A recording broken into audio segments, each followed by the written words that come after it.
Formal nang umupo bilang commander ng Regional Mobile Force Battalion 14A si dating Maguindanao del Norte Provincial Police Director Police Colonel Sultan Sapal.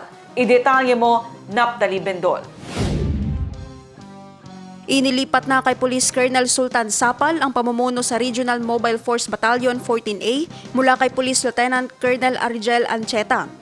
Isinagawa ang turnover ceremony araw ng Sabado, November 30 sa Multipurpose Center, Camp Brigadier General Salipada Kipendatun, Parang, Maguindanao del Norte.